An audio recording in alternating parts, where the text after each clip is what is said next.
चलिए बेटा, तो प्रीवियस क्लास में सुरेश भाई जैसा आपको बताया हमने इंडियन पार्टनरशिप एक्ट 1932 को स्टार्ट करा था। अब मैं जल्दी से एक बार लास्ट क्लास को रिवाइज करवा रहा हूँ सो दैट हम आज की क्लास स्टार्ट करें और आज हमारा जो है पार्टनरशिप का थर्ड चैप्टर भी फिनिश हो जाएगा। ठीक है, इसका थर्ड चैप्टर भी आज हम फिनिश कर देंगे, बहुत इजी एकदम। तो बेटा प्रीवियस क्लास में हमने आपके साथ यूनिट नंबर 1 को कंप्लीट करा था और हमने यूनिट नंबर 2 स्किप करा के यूनिट नंबर 3 स्टार्ट करी थी। अब यूनिट नंबर 3 का नाम था registration and dissolution of firm, मतलब फर्म बनती कैसे है और फर्म को डिसॉल्व यानी फर्म को एंड कैसे किया जाता है। तो starting with registration of firm, मैंने बताया इंडिया में जो फर्म का रजिस्ट्रेशन है वो ऑप्शनल है but it is desirable, it is advisable. क्योंकि अगर आपकी फर्म एक अनरजिस्टर्ड फर्म है तो आपको कुछ डिसेबिलिटीज मिलती है या कुछ आपको कुछ राइट्स आपको अवेलेबल नहीं होते, तभी हमेशा फर्म को रजिस्टर करना डिजायरेबल या एडवाइजेबल होता है। Although it is not mandatory, it is absolutely optional. आप कंसेंट ऑफ ऑल पार्टनर से रजिस्ट्रेशन करवा सकते हो। सेकंड, मैंने आपको बताया रजिस्ट्रेशन का प्रोसेस क्या होता है। तो मैंने बताया पार्टनरशिप फर्म को स्टार्ट करने के लिए सारे पार्टनर्स एक स्टेटमेंट, सारे सिग्नेचर प्रिस्क्राइब फीस के साथ रजिस्ट्रार ऑफ फर्म पे डिपॉजिट करते हैं। रजिस्ट्रार ऑफ फर्म जो है वो सारी डॉक्यूमेंट्स को चेक वेरीफाई करके अप्रूव करता है और रजिस्टर ऑफ फर्म में आपकी एंट्री पास कर देता है डिटेल्स की। और जैसे ही वो एंट्री पास करता है आपको सर्टिफिकेट ऑफ रजिस्ट्रेशन इशू हो जाता है और उससे आपकी फर्म जो है रजिस्टर्ड हो जाती है। तो ये पूरा का पूरा प्रोसेस था। एक बार जब आपकी फर्म रजिस्टर्ड हो गई है तो आपके फर्म के आगे आपको रजिस्टर्ड लिखना कंपलसरी होता है। दूसरी बात, जब आपका रजिस्ट्रेशन प्रोसेस स्टार्ट होगा हम उसी डेट से effective date of registration consider करेंगे, ना कि जब आपका सर्टिफिकेट इशू होगा। आपने स्टेटमेंट लगाई 10 जून को तो हम 10 जून को ही इफेक्टिव डेट ऑफ रजिस्ट्रेशन मांगेंगे। अगर आपने यहाँ पे कोई भी लेट करी रजिस्ट्रेशन करने में, सिर्फ महाराष्ट्र की बात कराएं, तो आपको 100 रुपीज पर डे की, सॉरी 100 रुपीज पर ईयर की पेनल्टी लगेगी एंड पार्ट देयर ऑफ के लिए भी पूरी पेनल्टी लगेगी। फिर बात आती है सबसे इंपॉर्टेंट टॉपिक, पेपर के लिए बहुत इंपॉर्टेंट है, कि अगर आपने नॉन रजिस्ट्रेशन करा है, अनरजिस्टर्ड हो आप, तो क्या कॉन्सिक्वेंसेस है, क्या डिसेबिलिटी है। Number 1, unregistered firm third party को सूट फाइल नहीं कर सकती। Number 2, third party unregistered firm को सूट फाइल कर सकती है। अनरजिस्टर्ड फर्म कोई भी क्लेम सेट ऑफ नहीं कर सकती फॉर मोर देन 100 रुपीज। और लास्ट, पार्टनर आपस में या फर्म में केस फाइल नहीं कर सकते एक्सेप्ट डिसोल्यूशन के लिए कर सकते हैं, अकाउंट सेटलमेंट के लिए कर सकते हैं और रियलाइजेशन के लिए कर सकते हैं। लेकिन ये सारी डिसेबिलिटी के बाद भी सुरेश, मैंने आपको बताया कि कुछ ऐसे पॉइंट है, कुछ ऐसे राइट है जो आपके रजिस्टर्ड या अनरजिस्टर्ड होने से मैटर नहीं करते। मतलब ये राइट्स एक अनरजिस्टर्ड फर्म्स को भी मिलते हैं। जैसे राइट क्या है, 3 राइट तो सिमिलर थे। पहला, थर्ड पार्टी के पास राइट होता है आपको सूट फाइल करने का, चाहे आप रजिस्टर्ड हो अनरजिस्टर्ड, डजंट मैटर। आप कोई भी क्लेम सेट ऑफ कर सकते हो फॉर वैल्यू ऑफ ₹100 या उससे कम का सेट ऑफ हो सकता है। तीसरा, पार्टनर फर्म को या अदर पार्टनर को सूट फाइल कर सकता है डिसोल्यूशन के लिए, अकाउंट सेटलमेंट के लिए और रियलाइजेशन के लिए। इन 3 पर्पस के लिए कर सकते हो। ऑफिशियल रिसीवर और लिक्विडेटर जो है, इंसॉल्वेंट पार्टनर के केस में उसका कोई भी पावर या राइट छीना नहीं जाएगा, सारे राइट उसके पास होंगे। और लास्ट, जो लीगल रिप्रेजेंटेटिव का शेयर का राइट है डिजीज पार्टनर के, वो भी एज इट इज रहेगा, उसमें भी कोई चेंज नहीं आएगा। ये भी मैंने आपको बता दिया था। बस याद एक बात रखनी है, कब एक फर्म सूट फाइल कर सकती है। एक सेकेंड, नहीं तुम्हारा वो देना हैंकी। हाँ, कब एक फर्म सूट फाइल कर सकती है, थर्ड पार्टी को। इसके लिए याद रखना, पहला कंडीशन नंबर 1, वो रजिस्टर्ड होना चाहिए। अगर वो रजिस्टर्ड ही नहीं है तो बात ही खत्म, अनरजिस्टर्ड फर्म तो फाइल ही नहीं कर सकती। दूसरी कंडीशन भी है बेटा कि जो पार्टनर फर्म के बिहाफ पे केस फाइल कर रहा है उस पार्टनर का नाम उस पॉइंट ऑफ टाइम पे रजिस्टर में लिखा होना चाहिए, मेंशन होना चाहिए, तभी वो केस वैलिड होगा, मेंटेनेबल होगा। अदरवाइज अगर आपकी फर्म रजिस्टर्ड है एबीसी, ए ले रिटायरमेंट ले ली, लेकिन आपने केस ए से ही करवा दिया रिटायरमेंट के बाद, तो उसका तो नाम रजिस्टर्ड में होगा नहीं, तो वो केस मेंटेनेबल वैलिड नहीं होगा। उसके बाद मैंने आपको बताया कि डिसोल्यूशन ऑफ फर्म और डिसोल्यूशन ऑफ पार्टनरशिप में क्या डिफरेंस होता है।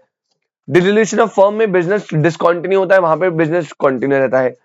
डिसोल्यूशन ऑफ फर्म में वाइंड अप होता है फर्म का, लेकिन डिसोल्यूशन ऑफ पार्टनरशिप में सिर्फ फर्म का रिकॉन्स्टिट्यूशन होता है। Dissolution of firm order of the court से हो सकता है, ये ऑर्डर ऑफ द कोर्ट से नहीं होता।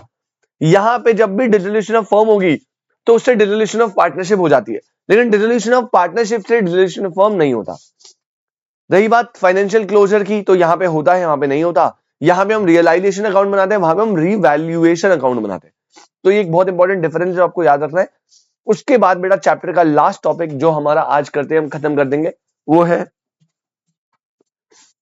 Modes of dissolution of firm. अब ये जो डिसोल्यूशन ऑफ फर्म मैंने आपको पढ़ाया, इसके मोड्स क्या है?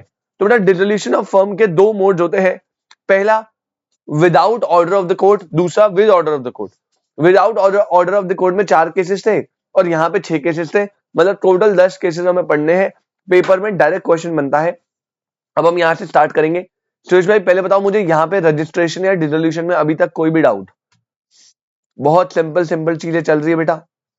नो सर, बहुत बढ़िया। चलिए तो अब मैं स्टार्ट कर रहा हूं डिसोल्यूशन ऑफ फर्म। आप हेडिंग डालना, आप हेडिंग डालना। सबसे पहले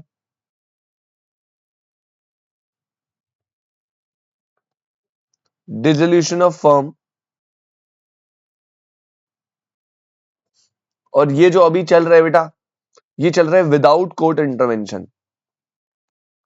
मतलब ये पार्टनर खुद से कर रहे हैं, कोर्ट ने नहीं बोला। विदाउट कोर्ट इंटरवेंशन, कोर्ट का कोई ऑर्डर नहीं है, आप अपनी मर्जी से कर रहे हो। तो डिसोल्यूशन ऑफ फर्म हो रहा है without court intervention.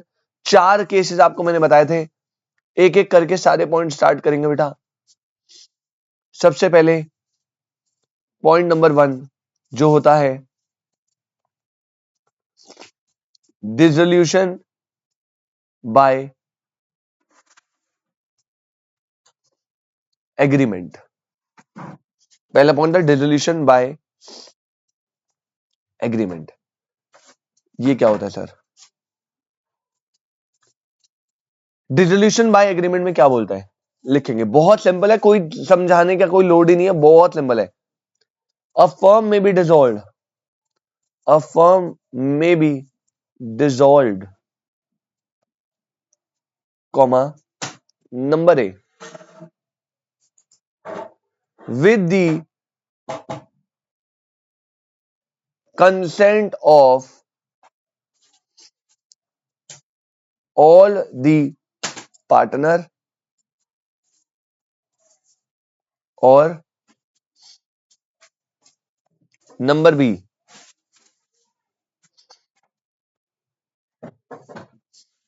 in accordance with a contract, in accordance with a contract between the partners। भाई एकदम सिंपल बात, पॉइंट नंबर 1 खत्म। डिसोल्यूशन बाय एग्रीमेंट कहता है कि डिसोल्यूशन बाय एग्रीमेंट से फर्म 2 केस में डिसॉल्व हो सकती है। पहला, अगर सारे पार्टनर अपनी कंसेंट दे दे कि हमें फर्म को डिसॉल्व करना है,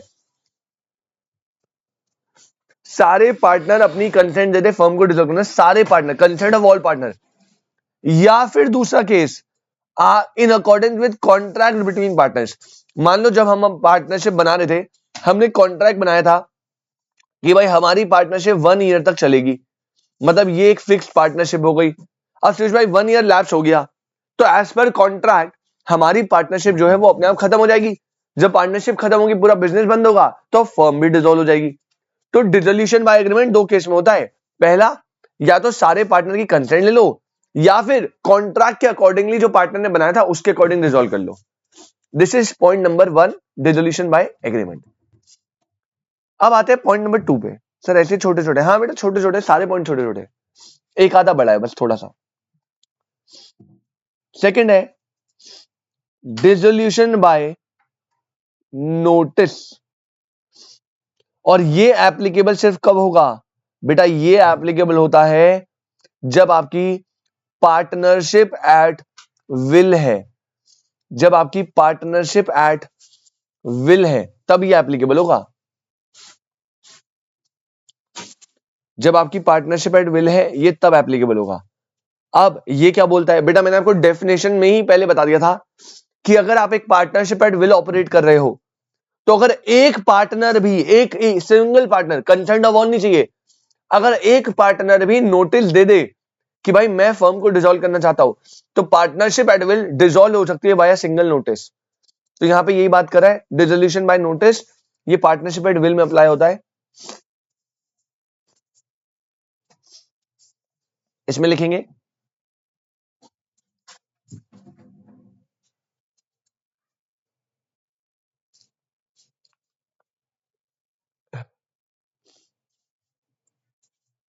where the partnership is at will, comma, the firm may be dissolved at any partner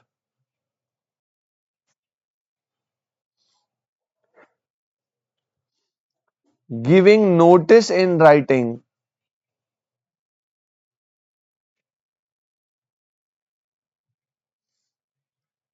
to all the other partners, to all the other partners of his intention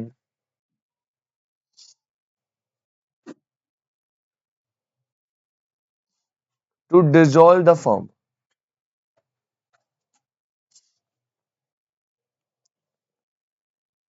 ठीक है, एकदम सिंपल। The firm may be dissolve at any partner giving notice in writing to all the other partner of his intention to dissolve the firm. एक partner ने notice दे दिया कि भाई मुझे फर्म को डिसॉल्व करना है, तो पार्टनरशिप एट विल, बस याद रखिए सुयश, ये सिर्फ पार्टनरशिप एट विल में अप्लाई होगा।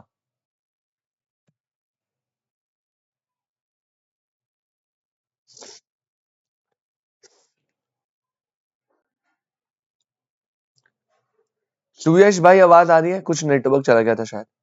सुयश बेटा आवाज आ रही है? स्क्रीन क्लियर है? यस, हाँ। तो ये पार्टनरशिप एट विल में अप्लाई होगा सिर्फ और सिर्फ। अब यहां पे हमारे 2 पॉइंट हो चुके हैं, नंबर 1 एंड नंबर 2। अब आगे आइए नेक्स्ट पॉइंट पे।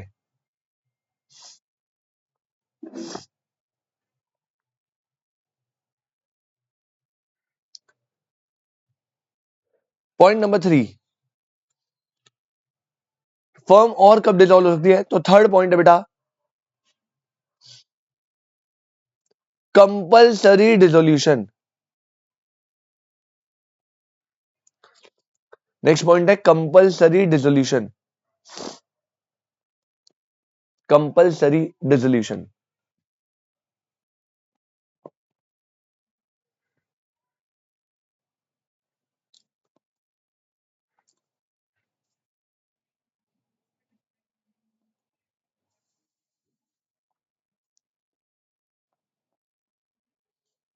कंपल्सरी डिसोल्यूशन,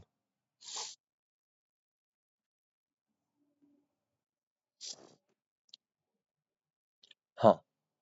देखो भाई, इसमें लिखो a firm is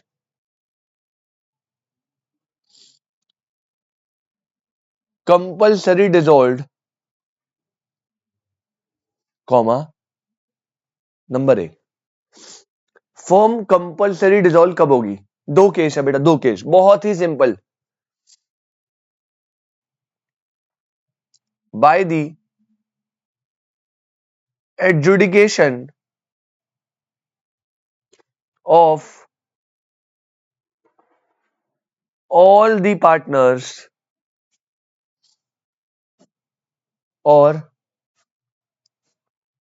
of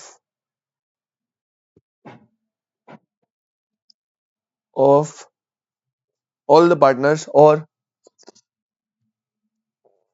all the partners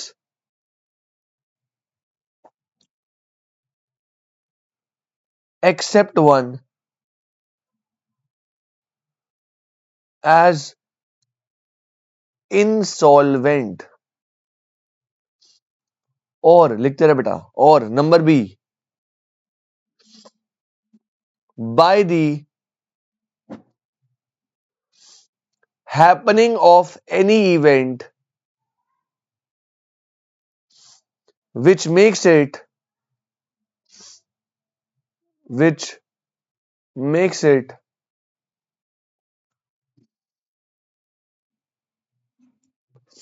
unlawful for the business of the which makes it unlawful for the business of the firm.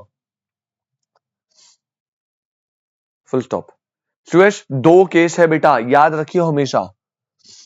दो केस है जहां पे आप कंपलसरी डिसॉल्व कर सकते हो। केस नंबर 1, अगर आपके सारे पार्टनर या सारे पार्टनर एक्सेप्ट वन, तीन पार्टनर है तीनों, या तीन थे उनमें से कोई दो क्या हो गए, इंसॉल्वेंट। अबे आप कैसे बिजनेस चलाओगे, अब तो खत्म हो गया सब। अगर तीन पार्टनर तीनों इंसॉल्वेंट हो गए या तीन में से कोई दो इंसॉल्वेंट हो गए तो अकेला भी थोड़ी चला पाएगा।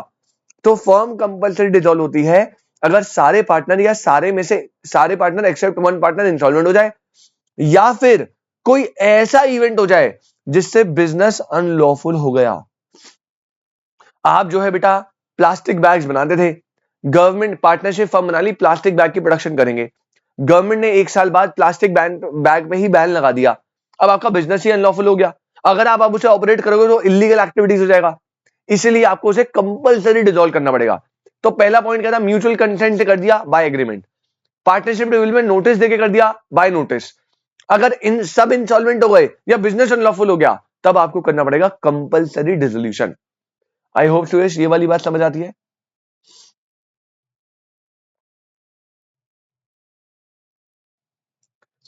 सुरेश भाई ये वाली बात समझ आती है? यस। अच्छा, एक सुरेश केस है, इसी के नीचे बेटा एक नोट कर लेना। सुरेश एक बात बता, मान ले एक कंपनी है, एक फर्म है जिसका नाम है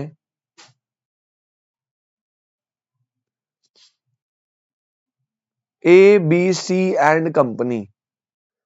अब ये कंपनी पार्टनर मतलब सॉरी ये पार्टनरशिप फर्म जो है, इन्होंने पार्टनरशिप बनाई और इन्होंने डिसाइड करा कि हम बिजनेस करेंगे। सर बिजनेस किसका करोगे? बेटा बिजनेस करेंगे दो का। एक इन्होंने बोला हम तो प्लास्टिक बैग बनाएंगे, और दूसरा इन्होंने बोला हम स्टील भी मैन्युफैक्चरिंग करेंगे। सुरेश आज गवर्नमेंट ने प्लास्टिक बैग पे बैन लगा दिया। बेटा बैन लगने की वजह से ये हो गया इलीगल बिजनेस, ये हो गया इलीगल बिजनेस। क्या इनको अपनी फर्म को कंपलसरी डिसॉल्व करना पड़ेगा? अब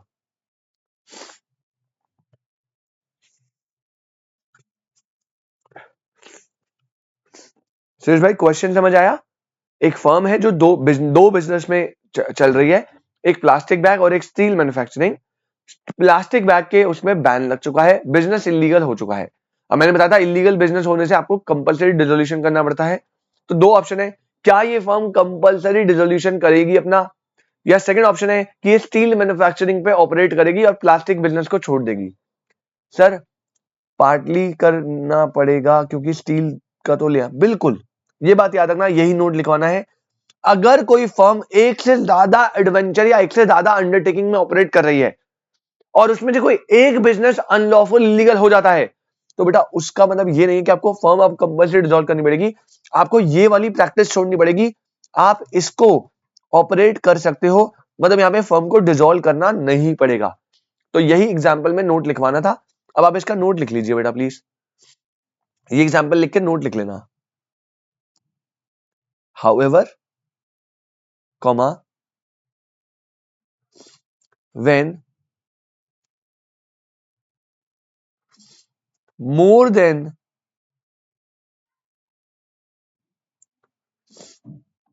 one separate adventure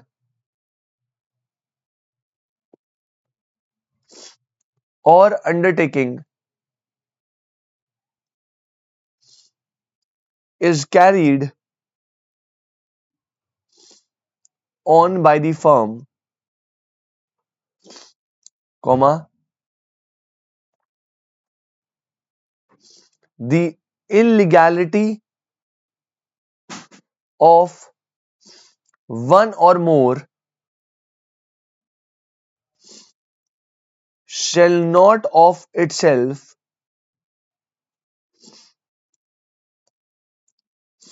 cause the dissolution of the firm.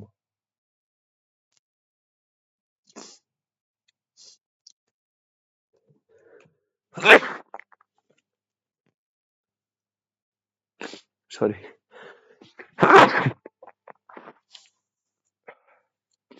Sorry. In respect of its lawful adventure.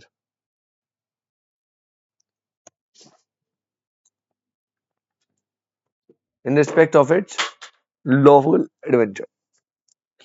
ठीक है, तो ये एग्जाम्पल बेटा याद रखिएगा आप। इसी के साथ थर्ड पॉइंट हमारा खत्म होता है। पहला हो गया डिसोल्यूशन बाय एग्रीमेंट, दूसरा हो गया डिसोल्यूशन बाय नोटिस, तीसरा हो गया कंपल्सरी डिसोल्यूशन जो इंसॉल्वेंट होने पे या अनलॉफुल बिजनेस के होने पे होता है। इसके बाद बेटा लास्ट पॉइंट आता है हमारा, पॉइंट नंबर 4।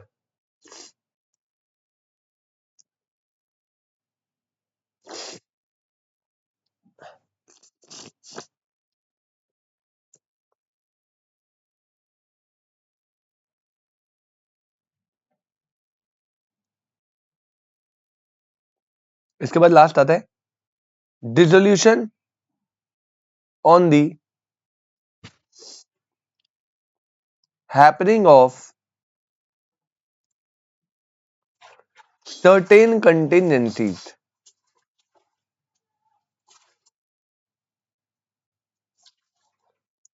लास्ट है dissolution of on happening of certain contingency. कुछ चीजें होने की वजह से हमारा जो है डिसोल्यूशन हो रहा है, कौन सी चीजें हैं वो? तो इसमें बेटा 4 केस आते हैं। नंबर 1 बहुत सिंपल है, कुछ भी नहीं है। Where the firm is constituted, where the firm is constituted for a fixed term, comma, and the term is expire। Simple सी बात, आपने फर्म बनाई थी फॉर अ फिक्स टर्म और आपका फिक्स टर्म जो है वो खत्म हो गया, तो कंटिजेंट फिक्स टर्म का खत्म होना, सर्टेन कंटिजेंसी आ गई, हैपनिंग हो गई, अब आपको फर्म को डिसॉल्व करना पड़ेगा। B point,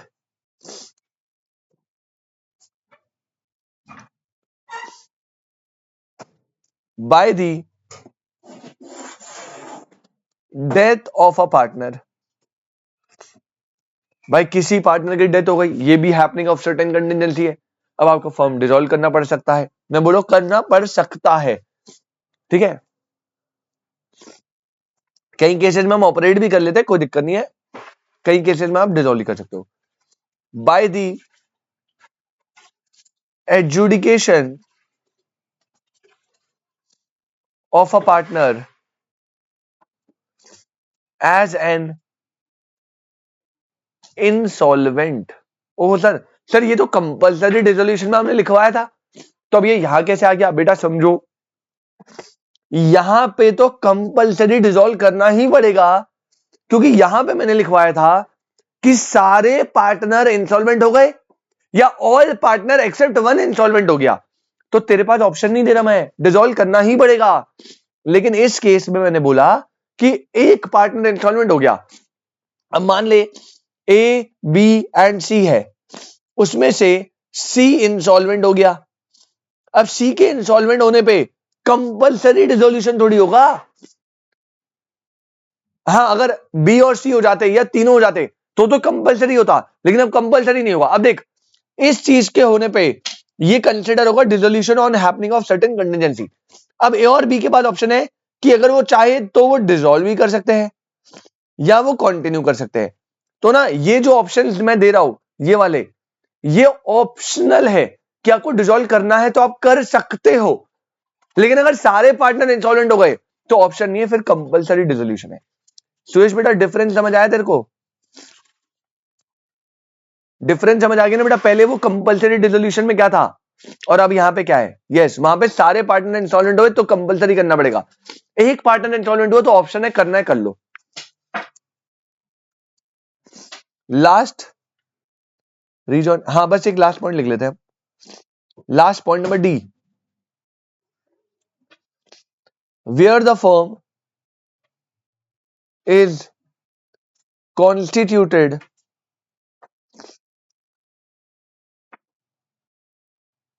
to carry out one or more adventures,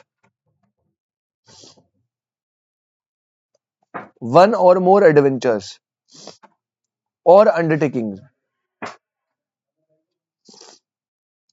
then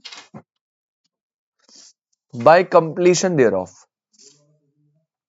by completion thereof. तो कितनी सिंपल बात कह रहा है यार। पहले वाले में कह रहा था कि आपकी partnership for a fix period और फिक्स पीरियड एंड हो गया।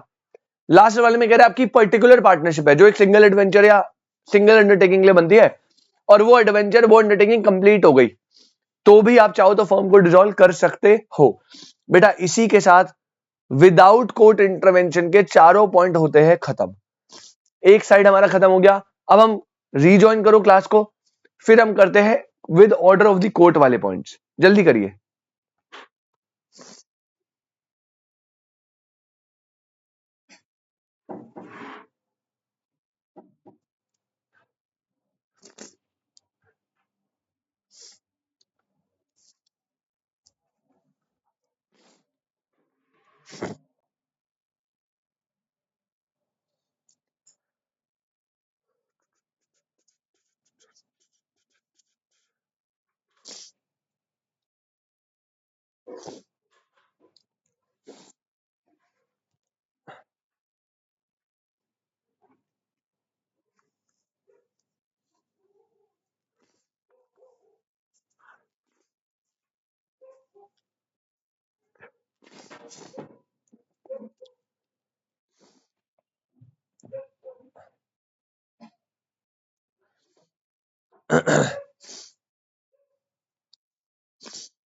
Dissolution of firm with court intervention.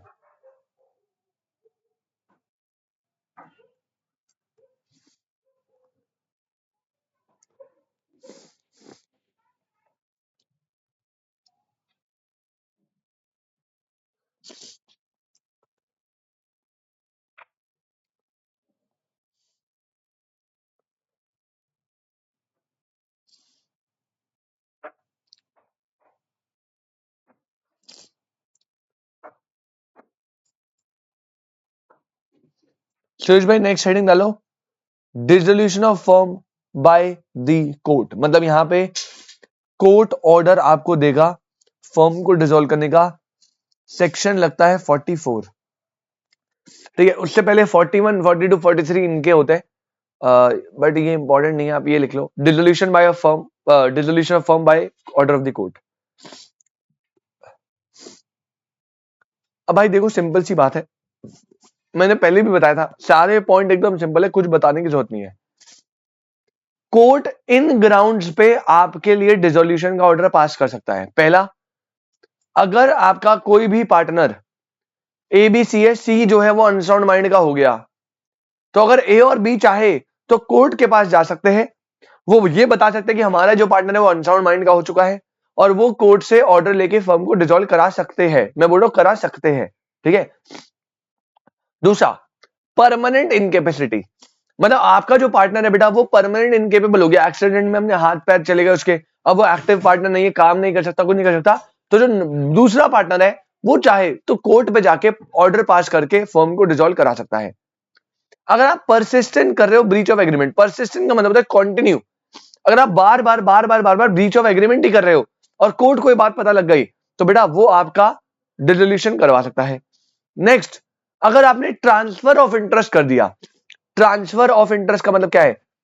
मतलब बेटा ए बी सी ये तीनों क्या है? ये तीनों फर्म है। अब ए जो है वो पार्टनर है, उसने अपना इंटरेस्ट ट्रांसफर करके मिस्टर एक्स को दे दिया विदाउट अदर पार्टनर कंसेंट। ये वर्ड बहुत इंपॉर्टेंट है, विदाउट कंसेंट।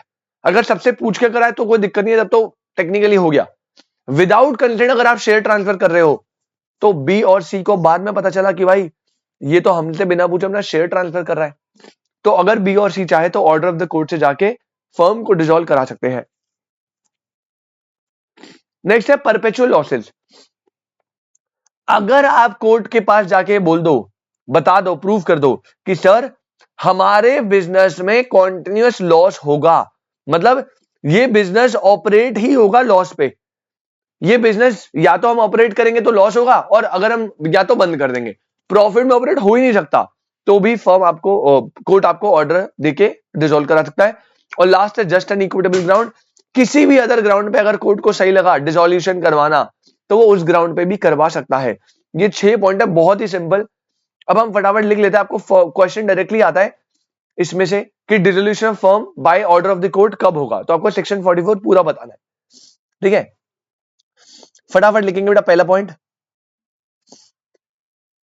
इनसैनिटी या फिर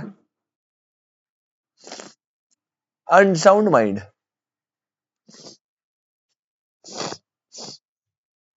इनसैनिटी या फिर unsound mind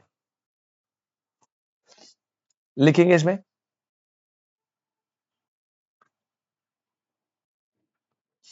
where a partner, bracket में लिखना, नॉट अ स्लीपिंग पार्टनर, मतलब एक्टिव की बात कर रहा है। स्लीपिंग अगर अनसाउंड हो गया तो कोई दिक्कत नहीं है। Where a partner not a sleeping partner, clearly लिखा, देख लियो भाई, एक्टिव होना चाहिए, स्लीपिंग में केस में एप्लीकेबल नहीं है। Not a sleeping partner has become of unsound mind, comma, the court में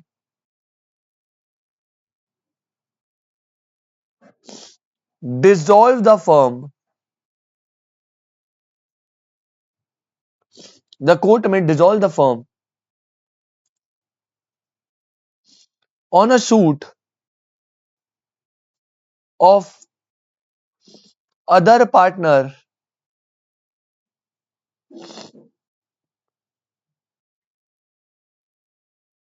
full stop. Where a partner has become unsound mind, the court may dissolve the firm on a suit of other partner. ठीक है, लेकिन इसके नीचे लिख लेना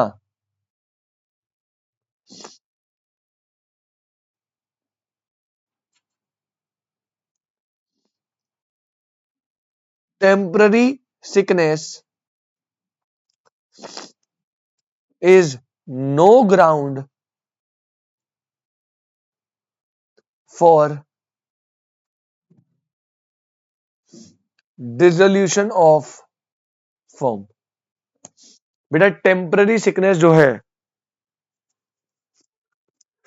उस basis पे आप डिसॉल्व नहीं करा सकते, वो टेम्पररी है ना भाई, थोड़े टाइम तक तो हो सकता है, कोई दिक्कत नहीं है। लेकिन हाँ, अगर अनसाउंड माइंड ही है तो आप चाहो तो आप करवा सकते हो कोर्ट पे ऑर्डर फाइल करके। सेकंड लिखना, permanent incapacity.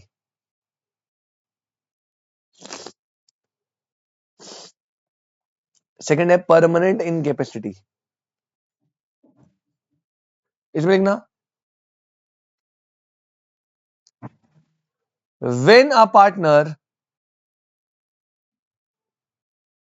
Other than the partner sewing, other than the partner sewing, जो केस कर रहा है उसको छोड़ के कोई और पार्टनर, हैज बिकम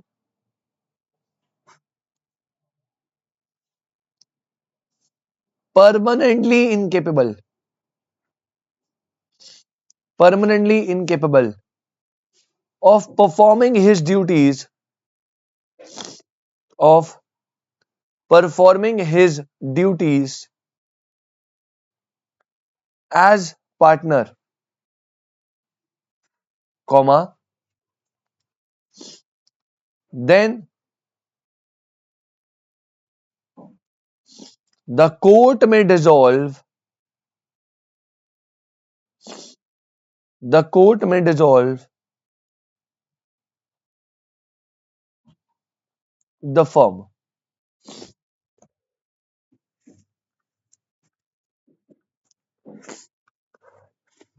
अगर कोई भी पार्टनर परमानेंटली इनकेपेबल बन चुका है, अपनी ड्यूटीज परफॉर्म नहीं कर पा रहा अब, तो कोर्ट फर्म को डिसॉल्व कर सकता है। परमानेंट इनकेपेबिलिटी याद रखना बेटा, ये फिजिकल डिसेबिलिटी भी हो सकती है, फिजिकल डिसेबिलिटी और इलनेस, कुछ भी हो सकता है दोनों में से।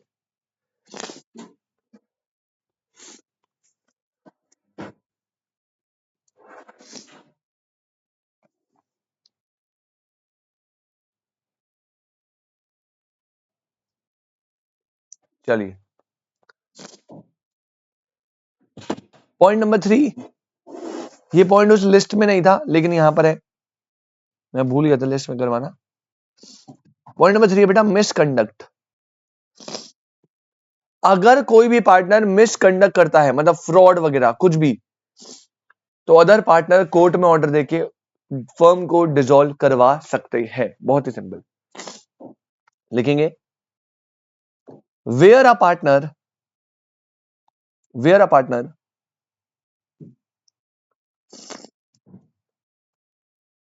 is guilty of conduct which is likely to affect, which is likely to affect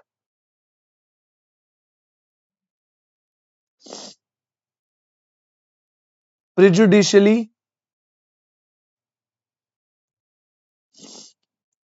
the carrying on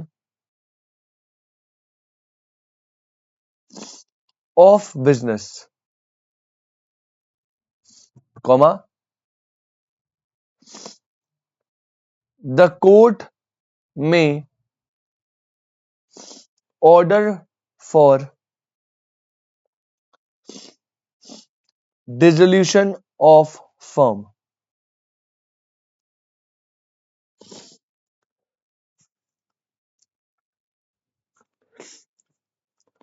अगर कोई भी व्यक्ति, कोई भी पार्टनर गिल्टी ऑफ कंडक्ट है, जो उसे नहीं करना चाहिए था, जो फर्म को अफेक्ट कर सकता है, तो उसे हम मिसकंडक्ट कंसिडर करके फर्म डिसॉल्व कर सकते हैं। इसके नीचे एक नोट डाल देना, सुरेश भाई कह रहा है इट इज नॉट नेसेसरी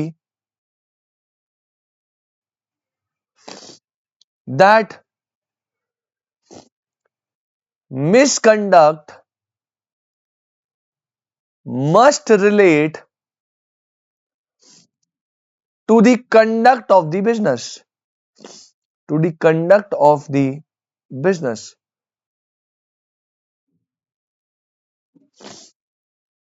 मतलब सुरेश भाई आपका मिसकंडक्ट बिजनेस से रिलेटेड हो या उससे अलावा हो। अब जैसे कई बार होता है ना, कोई पार्टनर है वो जेल वेल चला गया, तो हम फिर सही नहीं लगता, हमें कहते हैं यार ये हमारी बिजनेस के रेपुटेशन को अफेक्ट कर देगा, ऑल्दो ने यहां पे कहीं मिसकंडक्ट नहीं करा, नॉर्मल ऑफेंस करा होगा, तो हम क्या करेंगे, पार्टनरशिप फर्म को डिसॉल्व करा देंगे मिसकंडक्ट पे, क्योंकि हमारे बिजनेस को अफेक्ट करेगी वो चीज। This is called misconduct.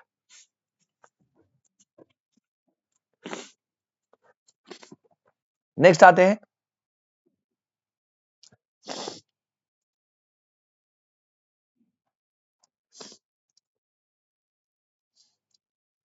Point number 4,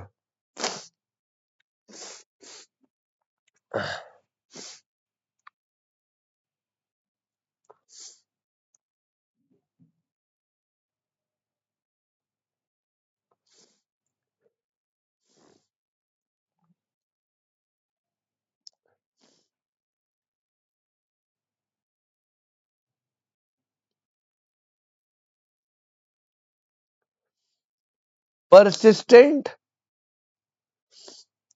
breach of agreement, persistent breach of agreement, persistent breach of agreement। चलिए भाई फटाफट से देखते हैं भी। बेटा persistent मतलब होता है कॉन्टिन्यूअस। अब क्या बोल रहा है,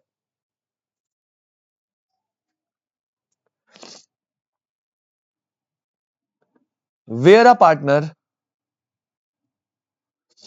where a partner other than the partner, other than the partner suing, comma willfully और persistently commits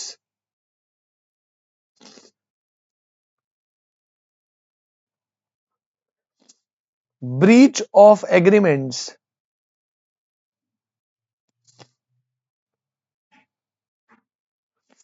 relating to the management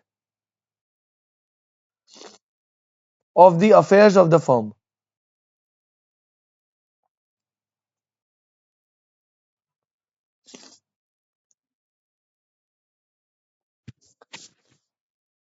That is not reasonably practical for other partners. For other partners, comma इस case में court में dissolve the firm, इस case में court में dissolve the firm. ठीक है, आप विलफुली ब्रीच कर रहे हो कॉन्टिन्यूअसली एग्रीमेंट्स को, कंडक्ट्स को ब्रीच कर रहे हो, जो कि अदर पार्टनर के लिए सही नहीं है, तो उस सिनेरियो में आपका फर्म जो है वो डिसॉल्व हो सकता है।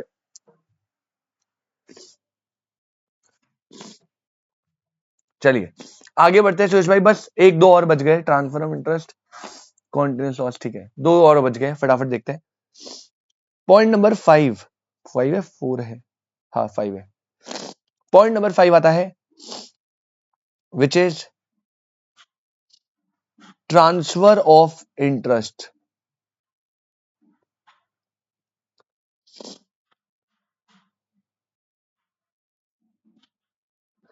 अब देखो जैसे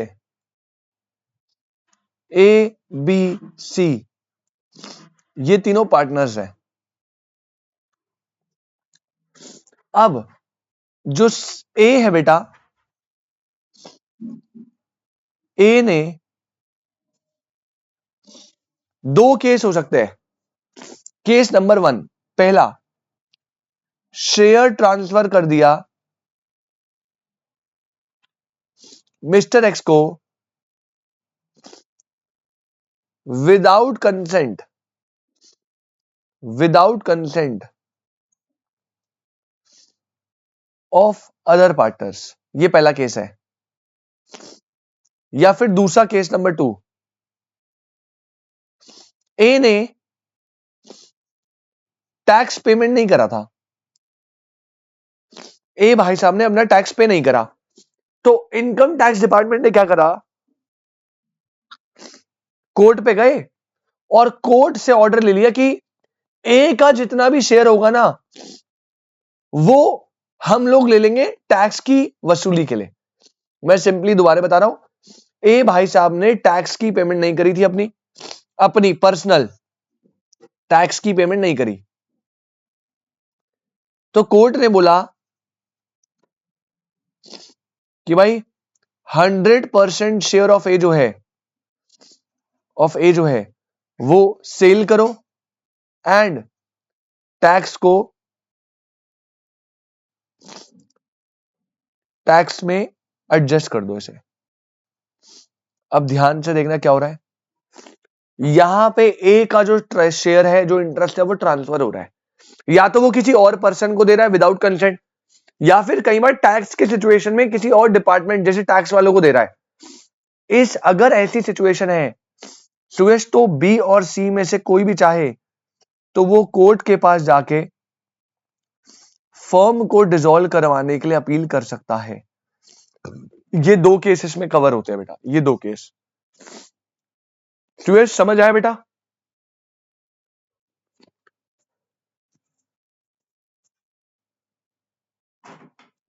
यस, बहुत सिंपल है, बस चल जल्दी से लिख लेते हैं, एग्जाम्पल नोट कर लियो फिर इसे लिख लेते हैं। When a partner has transfer the whole of his interest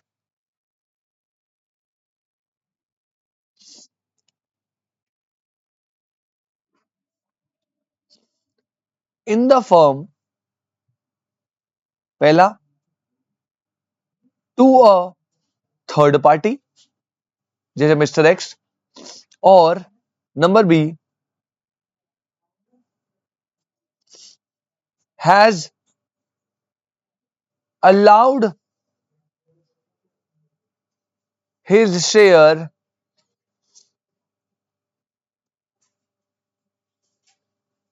to be charge or sold by the court, his share to be charged or sold by the court, comma, in recovery of arrears of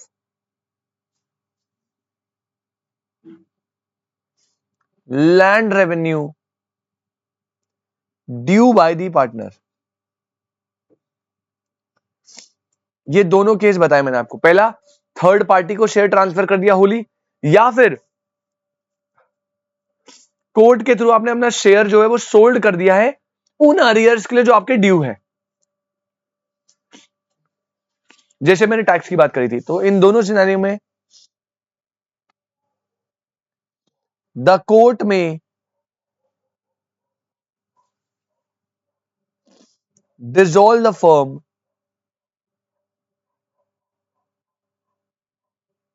the court में dissolve the firm। ये हो गया बेटा आपका point number 5। तो unsound mind, permanent incapacity, misconduct, breach of agreement करे हो, persistent और ट्रांसफर ऑफ इंटरेस्ट कर दिया। इसके अलावा नेक्स्ट पॉइंट नंबर 6 और 7 बहुत ही इजी है। पॉइंट नंबर 6, कॉन्टिन्यूअस या फिर परपेचुअल लॉसेस, कॉन्टिन्यूअस या फिर perpetual losses.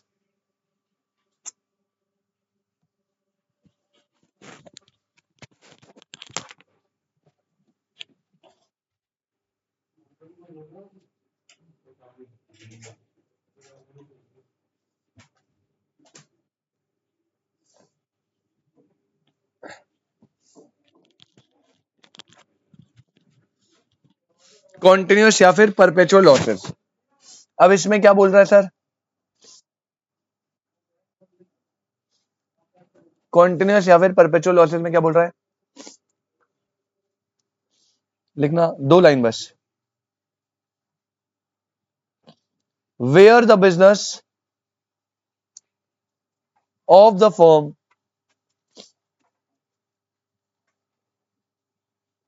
Can not be carried on except at a loss in future। मतलब बिजनेस को आप कैरी नहीं कर सकते एक्सेप्ट लॉस पे चलाने के अलावा, तब आप जा सकते हो कोर्ट पे और क्या बोल सकते हो कि सर फर्म डिसॉल्व कर दो। और लास्ट सुरेश भाई पॉइंट नंबर 7 है just and equitable grounds.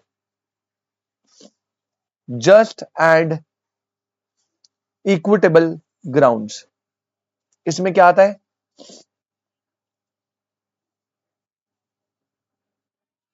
Any other ground to be just and equitable, to be just and equitable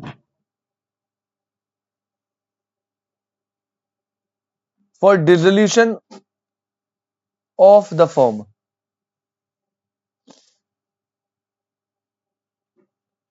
जैसे कुछ पॉइंट, नंबर 1 कुछ एग्जांपल दिए, डेडलॉक इन द मैनेजमेंट। बेटा मैनेजमेंट में डेडलॉक है, प्रॉब्लम्स है, कमियां हैं। अब कोर्ट को समझ आ गया भाई मैनेजमेंट ऐसा है कि ये बिजनेस रन नहीं हो सकता, डेडलॉक है मैनेजमेंट में।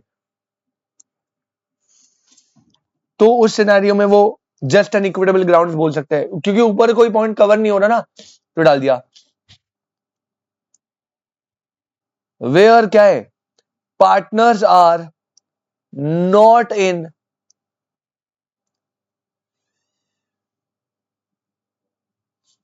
Talking terms between them. Partner ही टॉकिंग टर्म में नहीं भाई, एक दूसरे की शक्ल ही नहीं देख रहे भाई वो, तो यहां पे भी क्या है, पार्टनरशिप चलाना पॉसिबल नहीं है। Third, gambling by a partner on a stock exchange. भाई एक पार्टनर जो है वो क्या कर रहा है, जो भी सेल्स हो रही है उसके पैसे को स्टॉक मार्केट में गैम्बल कर दे रहा है। ये भी एक जस्ट एन इक्विटेबल ग्राउंड है फर्म को डिसॉल्व करने का। तो ऊपर के कोई भी केस में अगर कोई पॉइंट कवर नहीं हो रहा लेकिन कोर्ट को लग रहा है कि डिसॉल्व करना सही है, तो बेटा वो जस्ट एन इक्विटेबल ग्राउंड से ये कर सकती है। सुरेश भाई क्या ये वाली बात समझ आई?